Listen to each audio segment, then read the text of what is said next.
Hello everyone, welcome to Center for Nanotechnology, IIT Guwahati. I am Rajan Singh, Associate Project Engineer in the project INUP I2I. I am going to demonstrate the equipment which is called Oxidation Diffusion Furnace. This is an industrial scale machine from Tempress.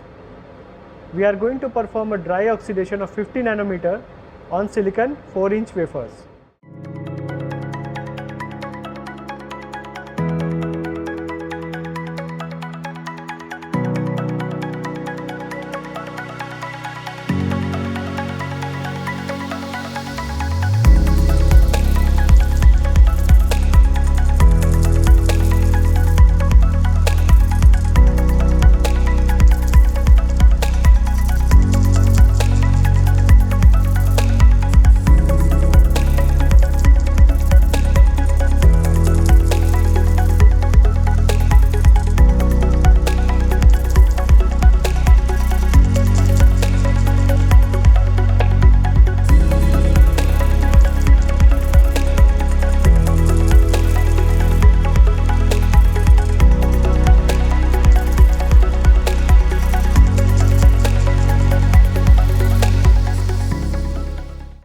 So this machine is having 4 tubes.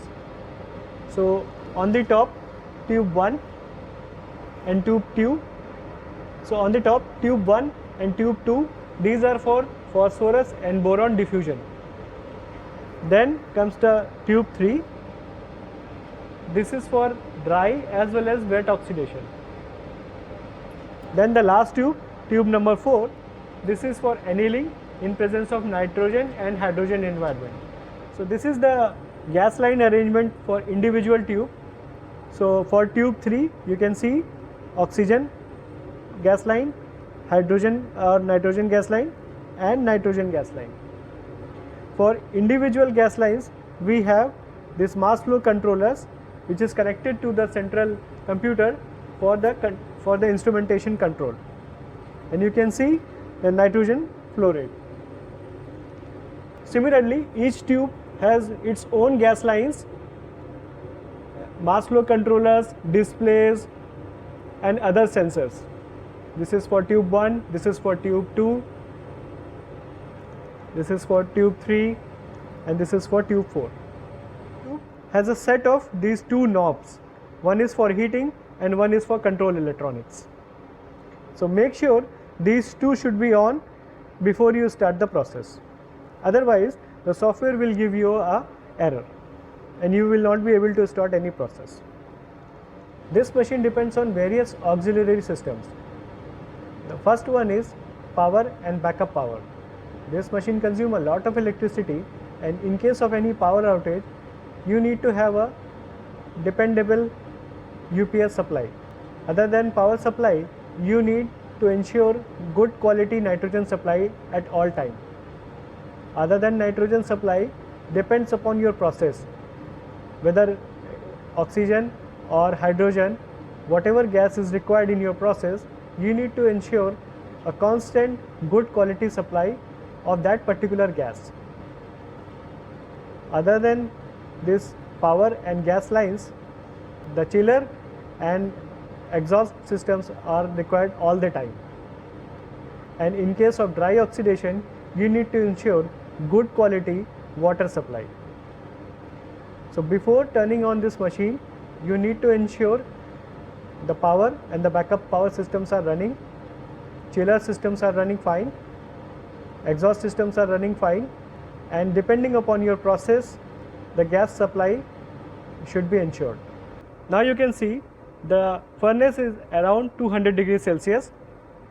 It's a good temperature. Now we are going to start the loading process. So this is the tube number 3 in which we are going to perform the oxidation process. I am going to open this tube using this key.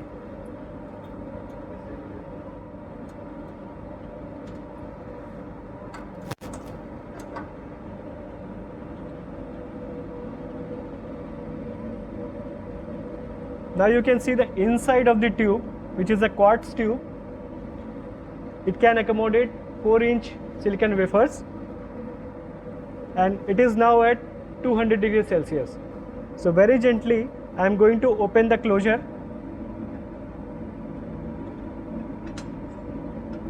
using this holder.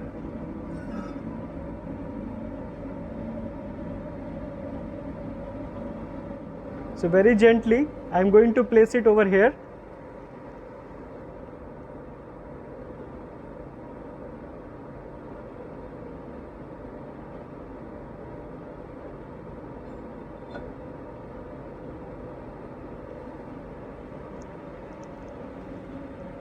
Now I am going to take out the boat. So for that I am going to move this holder little bit closer to the tube.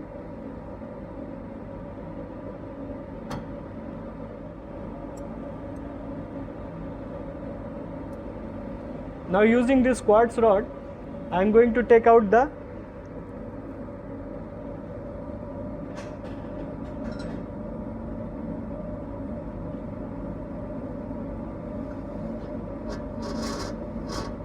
So very slowly I am moving this boat towards the end of the tube.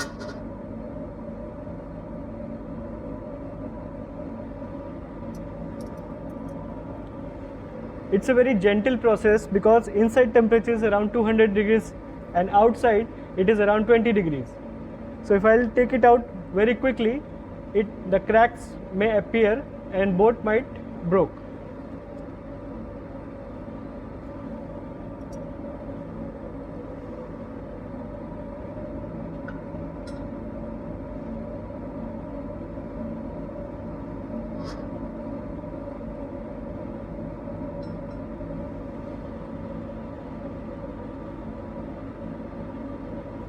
So the process is move few centimeters, then wait for some time, then move again, then again wait for some time, till you can slowly take it out and towards the outside environment.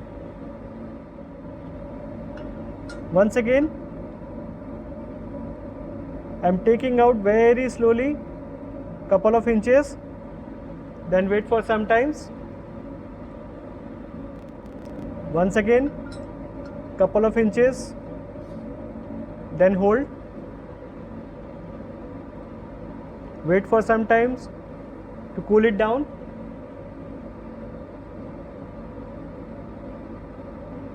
We are doing it very slowly in order to provide any thermal shock which may cause cracks or possible cause of breakage.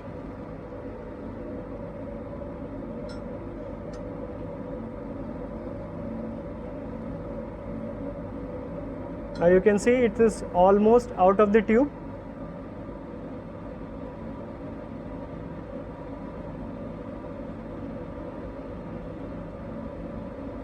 So the panel in front of me is supplying the air and help in the process of the cooling.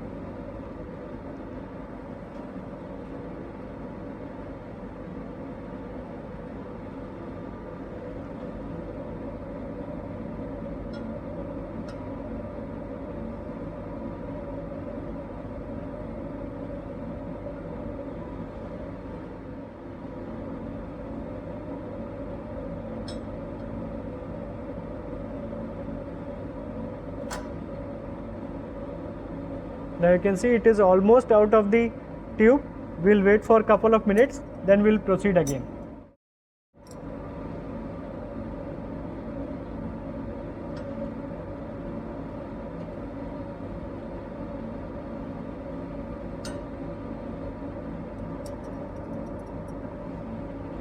Very gently I am moving this closer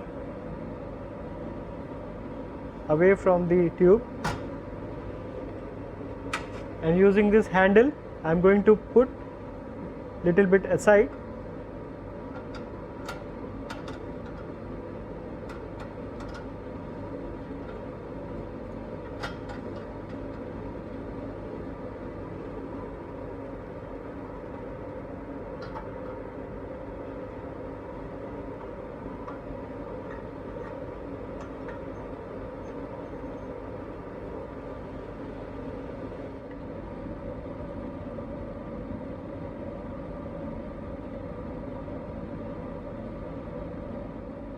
Now you can see the inside of the tube. It's a very long tube divided into 3 parts, zone 1, zone 2 and zone 3, and we are keeping our board in the middle at zone 2.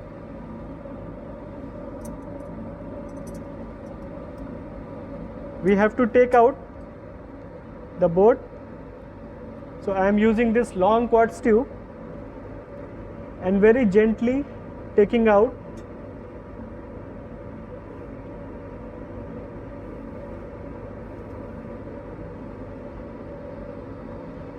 Once again, we need to wait for some time. If I'll take it out very suddenly, what will happen? There will be a thermal shock which can break the board.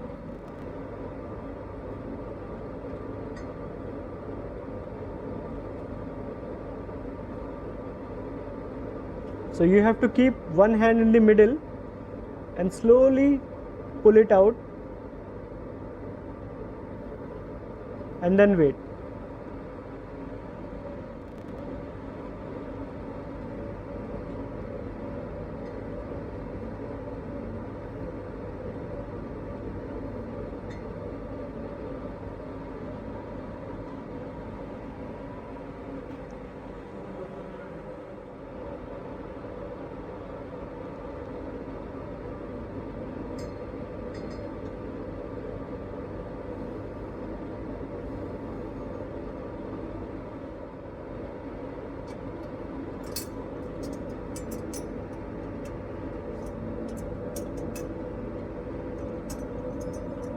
Now it is almost at the edge. We will wait for 5 minutes and then we will slowly take it out.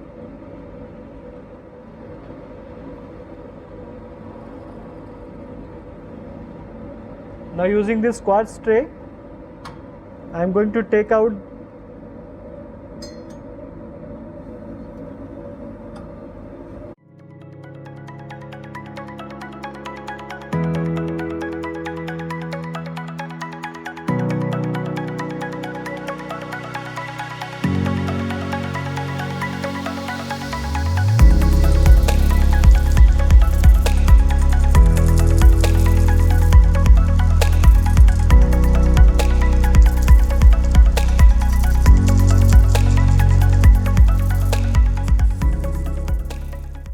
Now using this handle,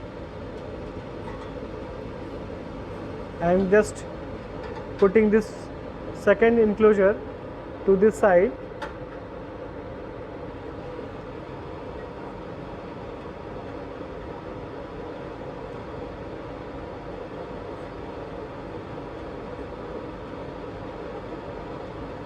Very carefully. It is still quite hot.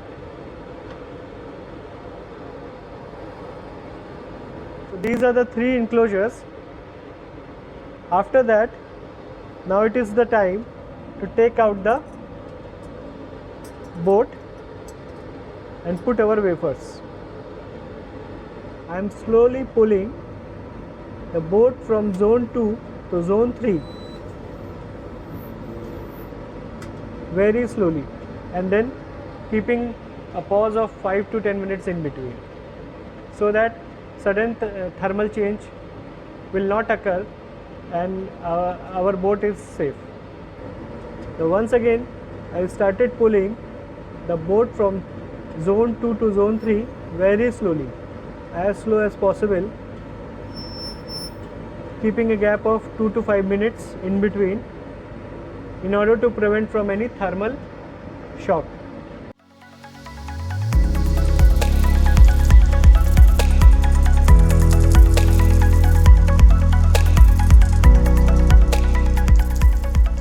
The boat is in zone 3. We are going to pull it out till the end of the tube. Once again, very slowly.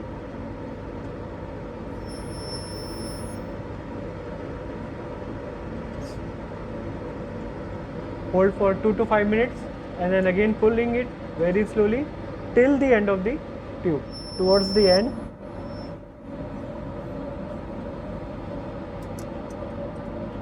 and you should be more careful when the boat is about to come towards the end of the tube.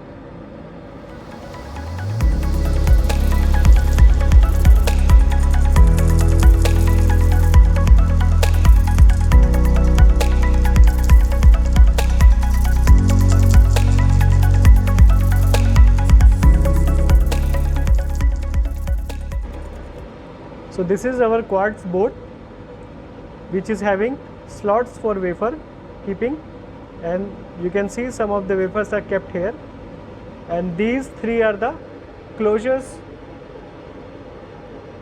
of the tube. So we will keep this board inside, then one by one we will keep our closures, and then finally switching off this door.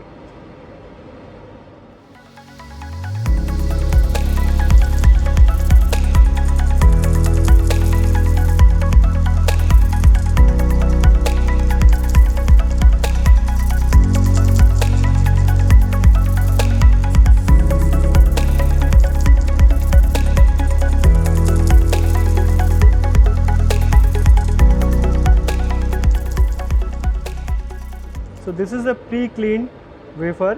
We have performed RCA1 and RCA2 cleaning, and then followed by nitrogen drying and dehydration bake, and now we are going to put this at our board. So very gently you need to load it in the board.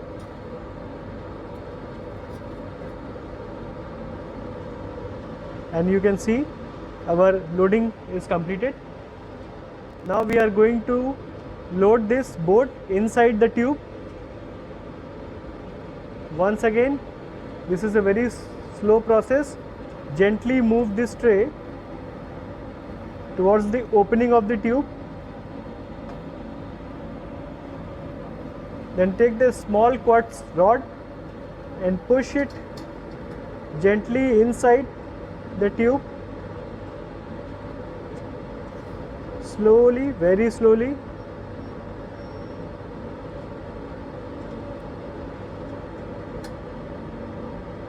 Taking small breaks in between.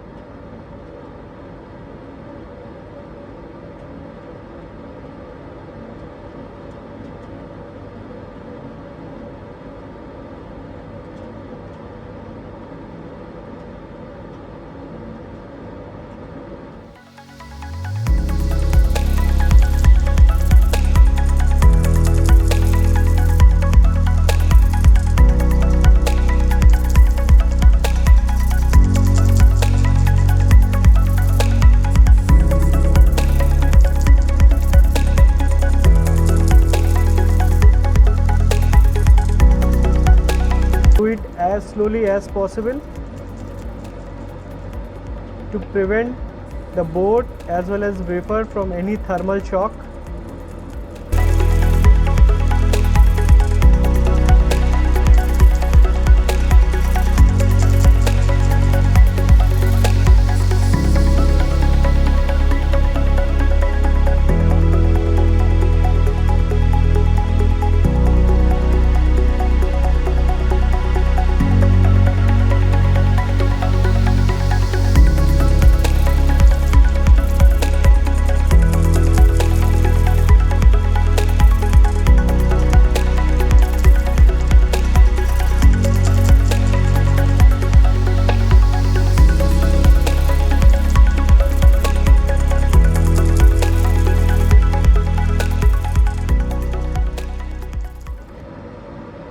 Now I am pushing the board towards the zone 3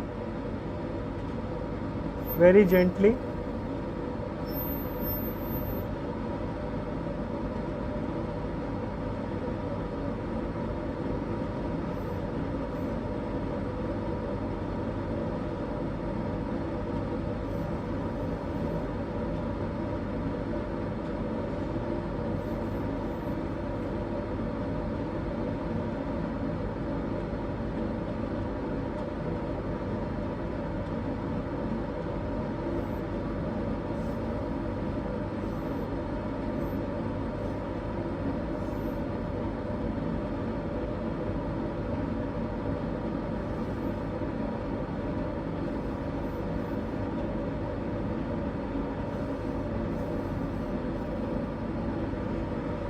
Now the boat is at the entrance of the zone 3.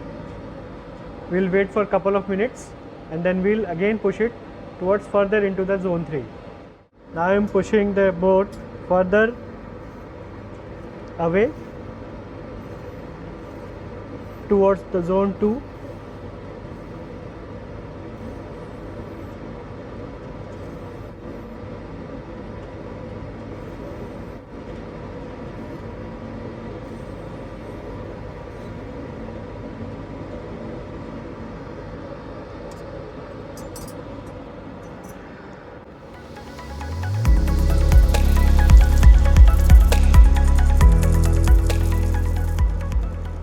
So boat is at zone 2. I am pushing it towards the middle of the zone 2.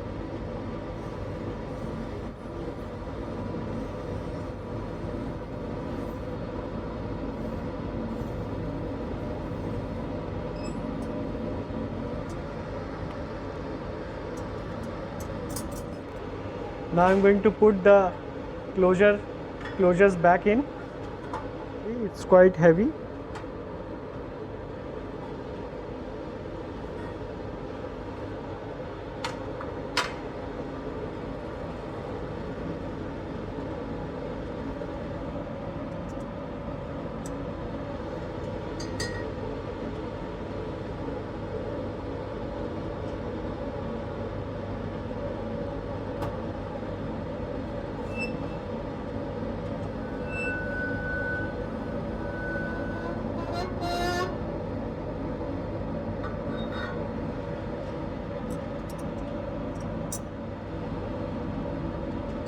I am pushing the closer further away.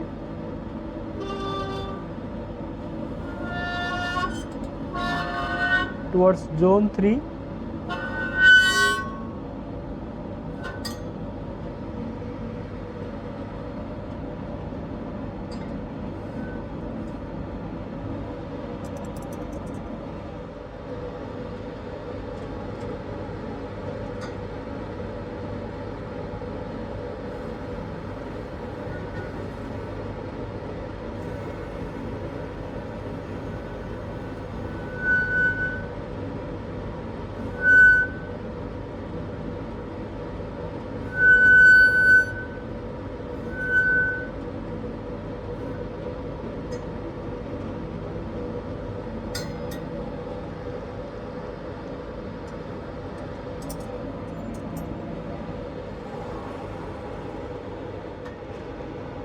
Now I am going to put the second closure.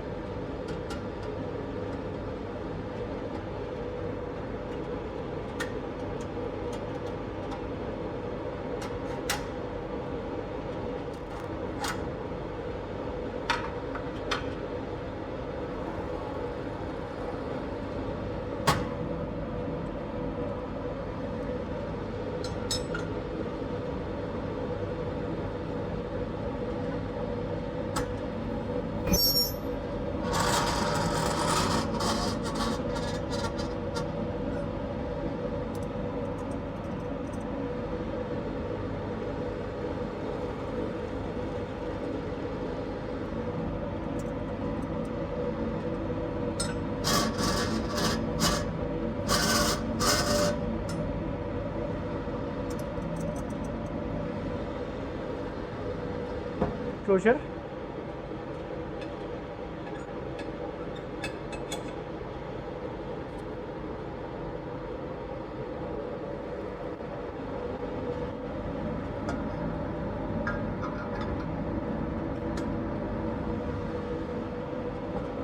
Is inside.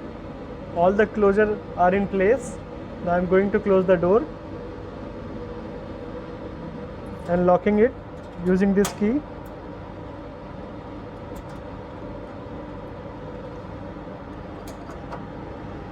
Now we are going to start the dry oxidation process. Now look at the monitor. This is the representation of the tube and the corresponding zone 1, zone 2 and zone 3 temperatures. As you can see, there are two temperatures. One is inside of the tube, one is outside of the tube. Now look closely. These are the different gas lines mentioning the gas which gas they are containing, whether it is hydrogen nitrogen mixture, it's a pure nitrogen, DI water, or water vapors, or oxygen. Now individual valves are showing the flow rates, and this is going inside of the tube from the right hand side, flowing inside, and then there is a scavenger which is scavenging the harmful gases or byproducts and then throwing the rest of the gases outside in the environment. Look at the left side top corner of the monitor. You can see there are different type of safety and security checks like heat exchange, exhaust, safety. If any of them is not green or any problem is there, it will show error and you cannot run the process. Now look at the right side. As you can see, select recipe and the step of the recipe. Now from here we can select different type of recipes, whether we want to perform a dry oxidation, or wet oxidation, or of a particular thickness. So I am going to choose a recipe which says dry 50 nanometer. So this is the 50 nanometer dry oxidation. The pop-up shows, do you want to select another recipe? Yes. Now you can see in the recipe name is displayed over here, and the corresponding step will be displayed as the recipe proceeds. If you want to know more about the recipe, you can click at the recipe tab here at the bottom left and select the corresponding recipe. So we have optimized 10 nanometer, 20 nanometer, 50 nanometer dry oxidation and wet 200 nanometer oxidation. So this is the dry 50 nanometer oxidation which we are going to perform. I am clicking and a drop down menu appears. So here are 8 steps. First is load and unload, which we have performed, closing of the door, then heat up. So if you see, there are different commands are written over here. So zone 1, zone 2 and zone 3 will be heated to 1000 degrees Celsius with a ramp rate of 10 degrees Celsius per minute, and corresponding time and nitrogen flow and other control signals are written over here. Then it will stabilize for 5 minutes, and then next step, the final step of the dry oxidation will start. It will run for 1 hour at 1000 degrees Celsius and oxygen flow of 3 SLM. After the oxidation process completed, then there will be a cool down. The tube will be cooled down to 600 degrees Celsius at a ramp rate of 10 degree per minute. Then the process will complete and we can open our tube and take out our wafers. So I am going to the operations. I have loaded my recipe and then I am going to start my recipe. So by clicking the start, the pop-up says, are you sure you want to start the recipe? At this point of time, just make sure everything is in place, double check everything, then click yes.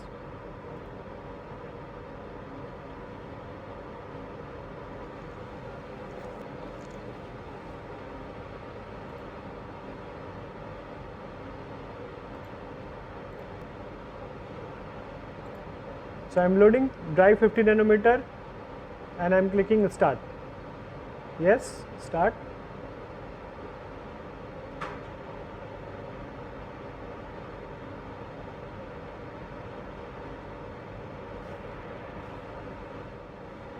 Now you can see the heat up process is started and it is showing the recipe is in process, the door is locked. Now we cannot open the door even if we want, that is an internal lock.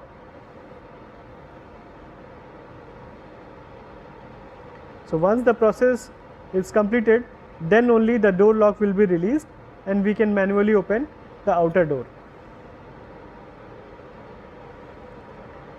Now if you look closely, the temperature readings are slowly rising up, and it will go up to 1000 degrees Celsius. Then it will stabilize for 5 minutes, and then oxygen flow will be started, and for 1 hour the oxidation will be performed.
Now you can see the temperature is about to reach 1000 degrees in all the zone 1, 2 and 3.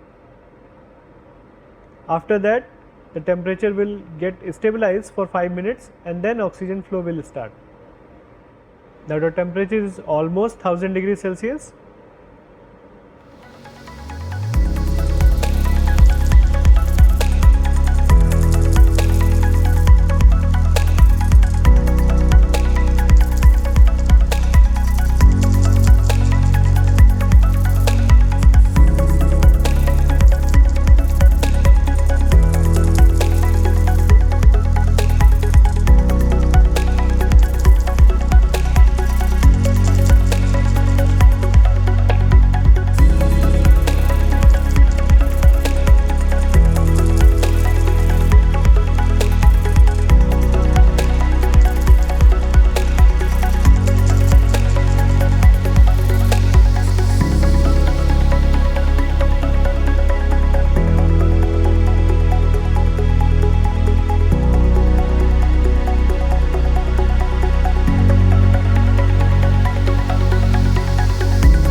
Now you can see the third step, the stabilization of the temperature is ongoing. Now you can see the dry oxidation state. The next step after the stabilization was dry oxidation. It is running now, and you can see the oxygen flow is going inside the tube. Now the process will run for 1 hour, and then it will cool down. Now you can see the oxidation process is completed, and the cool down process is started and running right now. You can see the oxygen flow is stopped and nitrogen flow is started, and slowly the temperature is getting reduced. It will go on till 600 degrees, then we will reduce it down to further 200 degrees, then we open the gate and we can take out the wafers.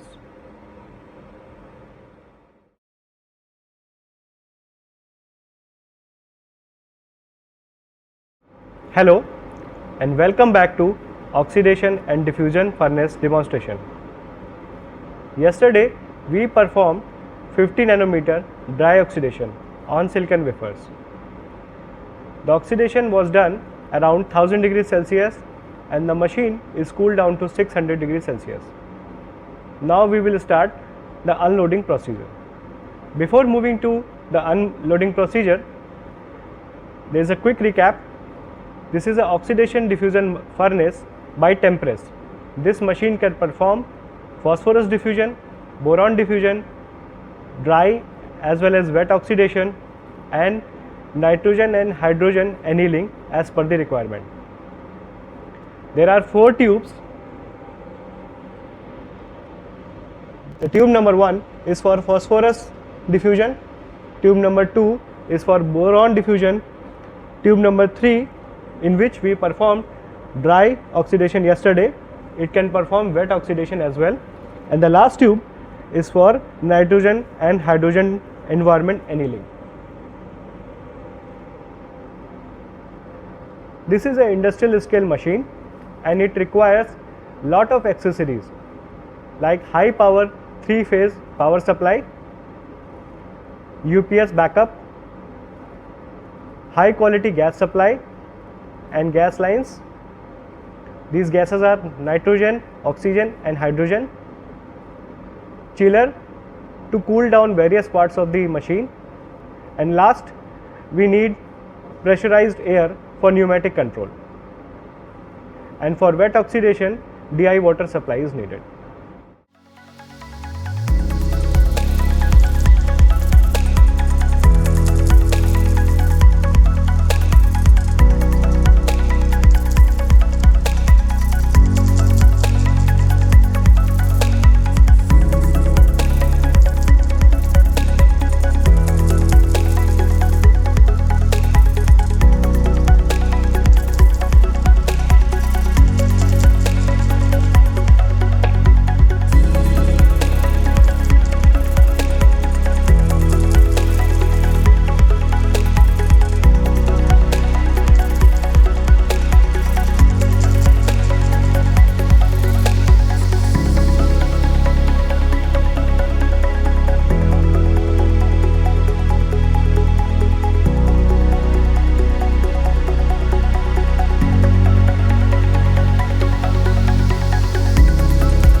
So as I have mentioned, the tube is at 600 degrees Celsius.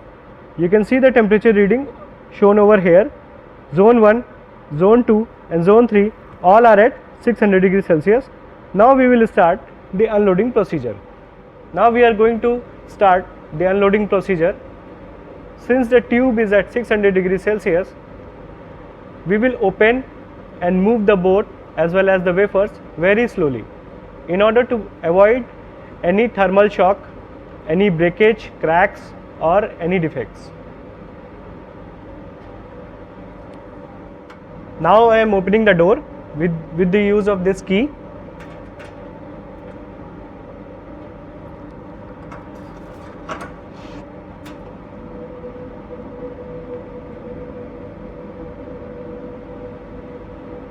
Now I am increasing the load station fan speed. This will help in the cooling process.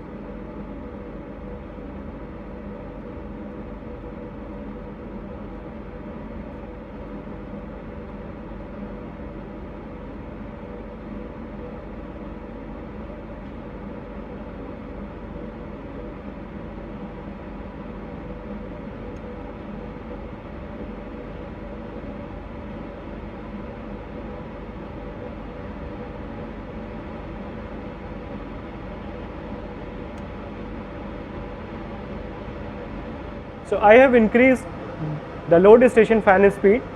What it will do? It will increase the airflow from this HEPA filter. The air is coming in this direction and we will keep our wafers here along with the board. So it will ease in the process of cooling. So the unloading procedure is exactly the same as the loading one. The only difference is we are going to take out the wafer instead of placing it. The procedure is exactly same. We are taking the handle and start the unloading procedure by taking out this quartz bracket or the quartz closer. This is the quartz closer which is at the outer side of the tube.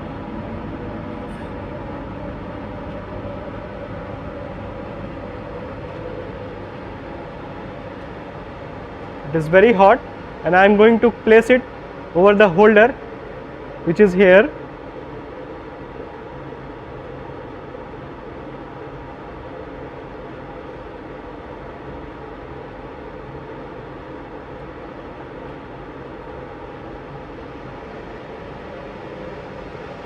Now I am moving this unloading tray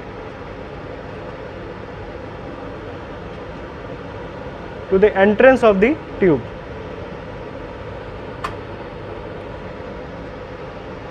Now you can see the inside of the tube, which is red hot, around 600 degrees Celsius.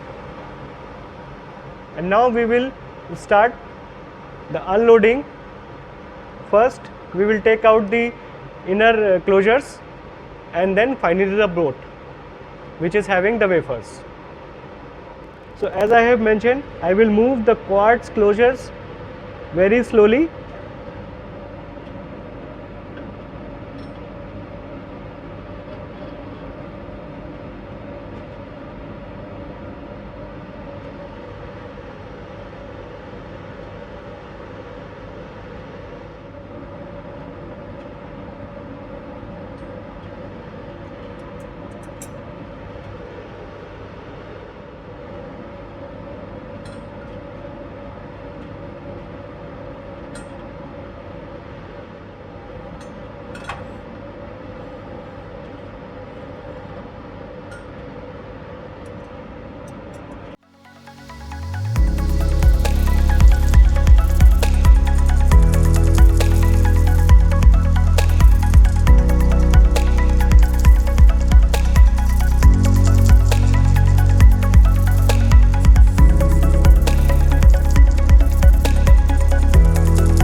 Now we are moving the tray towards the airflow so that the quartz closure will cool down.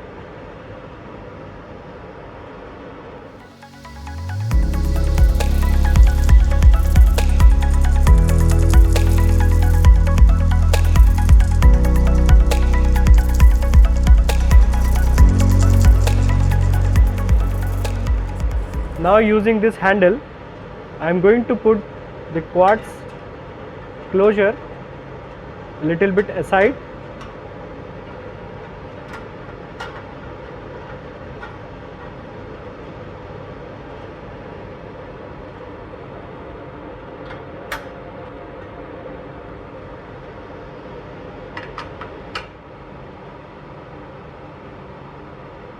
Now I am going to take out the another quartz closure, which is deep inside the tube.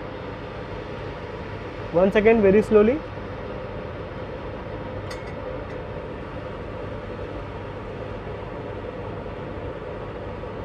And be very careful with this quartz tube. You have to put your hand in between to give little bit support and then slowly pull.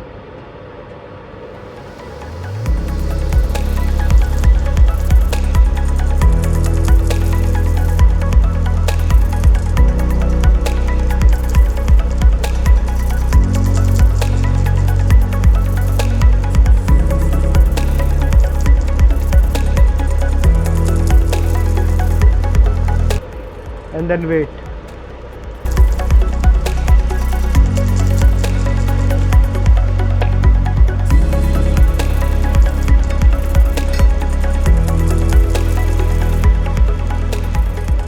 And then slowly moving the quartz closure towards the end of the tube.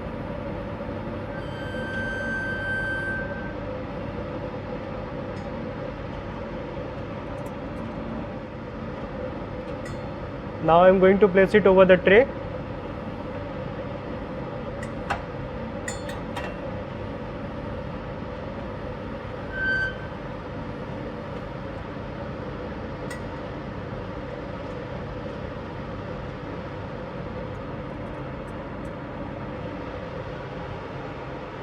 Now I am moving the tray towards the airflow and leave it there for some time so that it will get little bit cooler and then we will put it aside.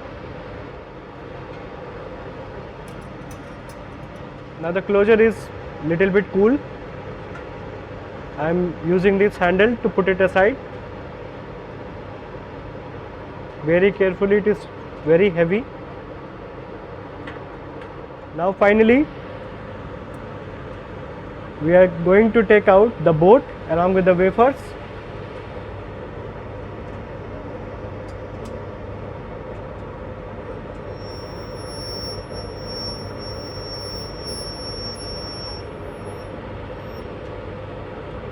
So we will leave it in zone 1 for few minutes and then we will start again.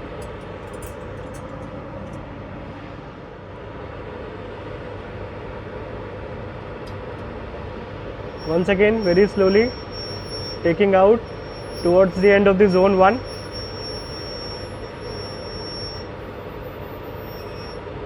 And leave it there. Now we are further taking it out towards the end of the tube.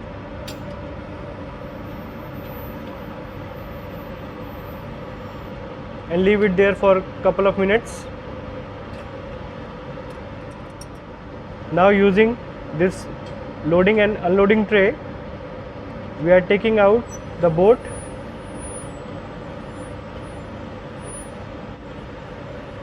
towards the outer and finally out of the tube, and then leave it in the airflow for further cooling.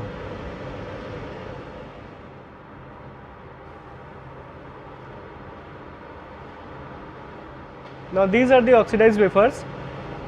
You can probably see some color change. Once it will cool down, we will compare it with the unoxidized one for your better understanding. The wafers are cooled down now. We are now taking it out from the boat and keeping it in the petri dish.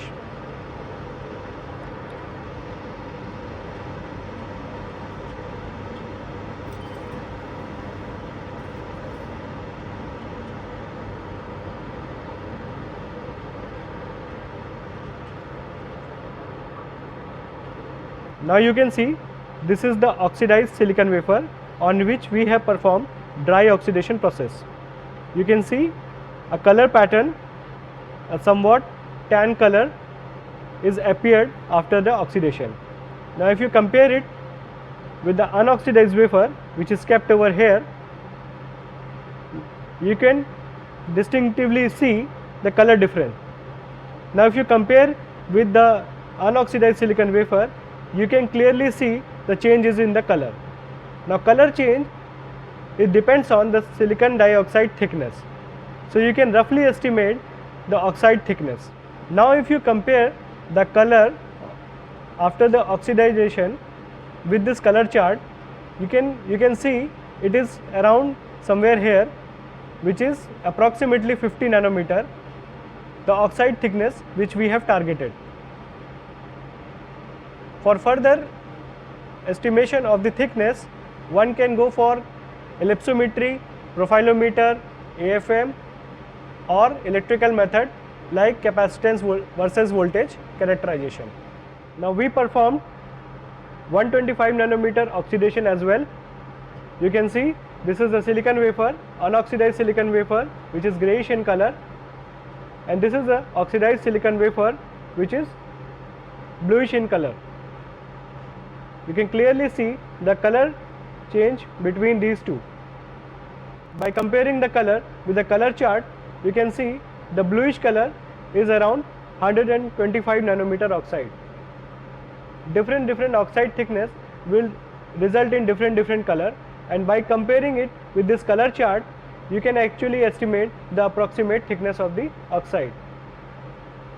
For exact thickness, one should go for other techniques like AFM, ellipsometer, and capacitance voltage characteristics.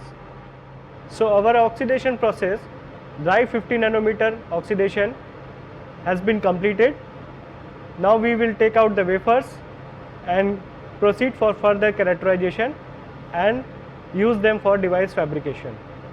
We will now going to close the machine and proceed for further steps. Thank you.